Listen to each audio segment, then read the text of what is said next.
Peux-tu nous présenter la brasserie Page 24, s'il te plaît? Alors, la brasserie Page 24, c'est une brasserie que j'ai créée avec mon frère, un associé, il y a 15 ans dans la région des Hauts-de-France. On est situé en fait dans la région d'Arras, qui se trouve à peu près à 1h30 au nord de Paris et à une demi-heure de la Belgique. Donc d'où l'influence sur une majorité des bières que l'on fabrique, avec une influence tradition photo, bière de garde, pas mal d'influences aussi belges. Donc on travaille notamment beaucoup de houblon des Flandres, parce qu'on a une région où il existe encore 7 à 8 producteurs de houblon. Donc avec des variétés assez classiques en général. Mais voilà, puis depuis quelques temps, depuis 5-6 ans, on s'est diversifié avec des bières plutôt nouveau style anglo-saxon, avec les IPA, les barley wine, c'est particulier. Peux-tu nous parler de tes bières vieillies en fût, par exemple? Série assez spéciale, qui a l'air intéressante.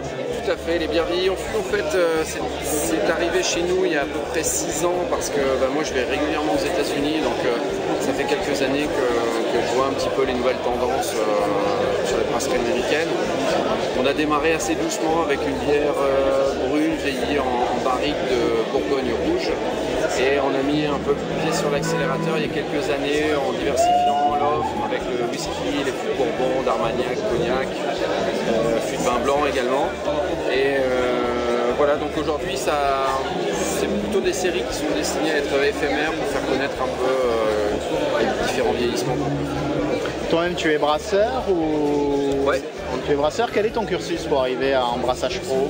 Alors en fait, sur les 3 associés, 2 sont brasseurs, un a fait une école d'ingénieur en agroalimentaire, mon frère a fait lui son cursus en Belgique, et moi en fait j'ai appris avec eux au travers des différentes années de la brasserie. Moi je suis plutôt du milieu alimentaire aussi également, mais c'est plutôt eux qui m'ont formé au niveau du brassage. Quel conseil pourrais-tu donner aux brasseurs amateurs qui veulent débuter, un style à découvrir, des houblons à choisir, des levures par exemple?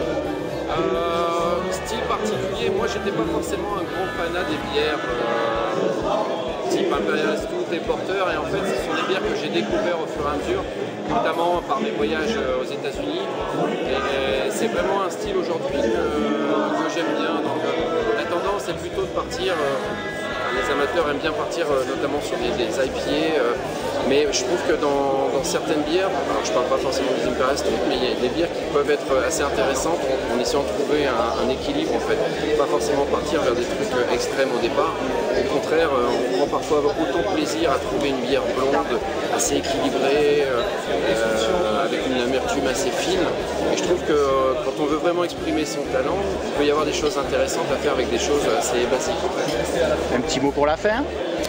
Eh ben, j'espère que tout le monde arrive à trouver son plaisir dans le brassage amateur, parce que quand on veut vraiment se faire plaisir, il y a vraiment d'énormes possibilités. Aujourd'hui, on trouve toutes les matières premières, tous les ingrédients, toutes les techniques sur Internet. Donc il y a vraiment de quoi s'éclater. Donc je sais que beaucoup de brasseurs professionnels sont issus du monde amateur. Donc ça permet d'avoir une grande diversité dans le milieu brassicole français.